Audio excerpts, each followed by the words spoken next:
Taste the Daily. மக்களவை தேர்தலில் பாரதிய ஜனதா கட்சி தலைமையிலான கூட்டணியில் பாட்டாளி மக்கள் கட்சிக்கு 10 தொகுதிகளுக்கு ஒப்பந்தம் கையெழுத்தாகியிருக்கிறது. இதே வேகத்தில் சேலத்தில் நடந்த பொதுக்கூட்ட மேடையிலும் பிரதமருடன் இணைந்து பாமக தலைவர்கள் பங்கேற்றனர்.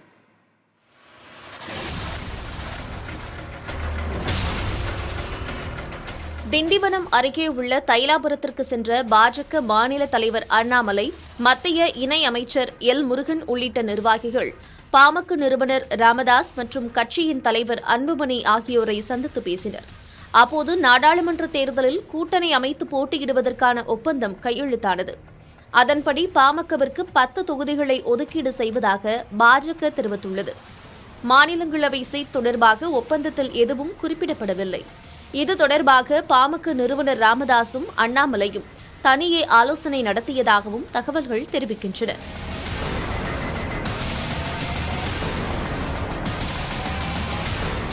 தமிழகத்தில் 6% வரை வாக்குகளை வைத்திருக்கக்கூடிய பாமகவின் தேர்தல் வியூகம் குறித்து விவரிக்கிறார் பத்திரிகையாளர் ஷபீர் முகமது.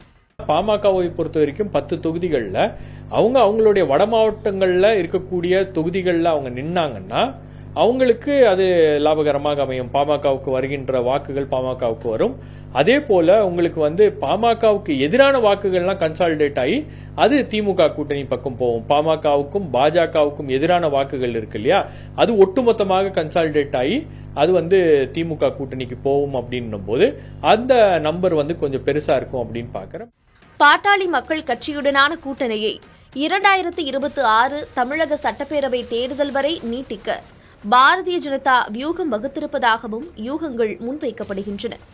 அதிமுக தான் ஒரு பெரிய கட்சி தமிழ்நாட்டில். அதிமுக கூட்டணி அமைக்கும் அப்படின்னு பார்க்கும்போது நாங்க பாமகவோட கூட்டணி அமைச்சிட்டோம், டிஎம்சியோட அமைச்சிருக்கோம், அதுக்கப்புறம் ஓபிஎஸ், டிடிவி தினகரன் எல்லாரும் எங்க பக்கம் வந்துட்டாங்க அப்படின்ற அந்த பிம்பத்தை கட்டமைக்கக்கூடிய ஒரு முயற்சி அவங்க பண்றாங்க. நாம தமிழ்நாட்டில் பாஜக வளர்ந்து கொண்டு இருக்கிறது அப்படின்னு அந்த பர்செப்ஷன் வைஸ் அந்த இமேஜுக்கு வேணா இந்த கூட்டணி ஒரு பெரிய பூஸ்ட் கொடுத்துருக்கலாமே தவிர கள அளவுல பாத்தீங்கன்னா உங்களுக்கு பாஜகவுக்கு வட மாவட்டங்கள்ல பெரிய அளவுக்கு ஒரு ஸ்தாபனம் இல்லை.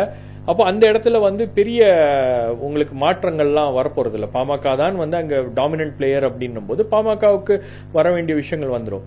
பட் இந்த கூட்டணி இந்த இடத்துல ஏன்னா கடந்த முறை அதிமுகவோட பாமக இருக்கும்போது இதோட இம்பாக்ட் அதுவும் அந்த 10.5% இடஒதுக்கீடு இம்பாக்ட் எங்க இருந்துச்சு, சவுத் சைட்ல இருந்துச்சு உங்களுக்கு. இப்போ அது அதிமுகவுக்கு எதிரான ஒரு மனநிலையாக மாறுச்சு.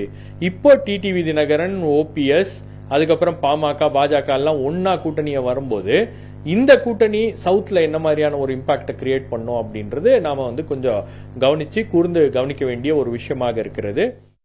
2014, 2019 தேர்தலின் போதும் தேசிய ஜனநாயக கூட்டணியில் பாமக இடம்பெற்றிருந்ததை அரசியல் பார்வையாளர்கள் சுட்டிக்காட்டுகிறார்கள். கடந்த முறை அதிமுக கூட்டணியில் பாமக இடம்பெற்றதால் தென் மாவட்டங்களில் அதிமுக தனது வாக்குகளை இழந்தது.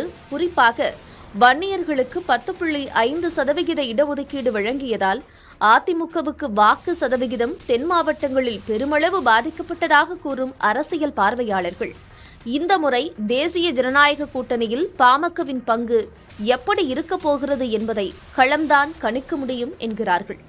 புதிய தலைமுறைக்காக ஒளிப்பதிவாளர் அஸ்வினுடன் செய்தியாளர் சுரேஷ்குமார்.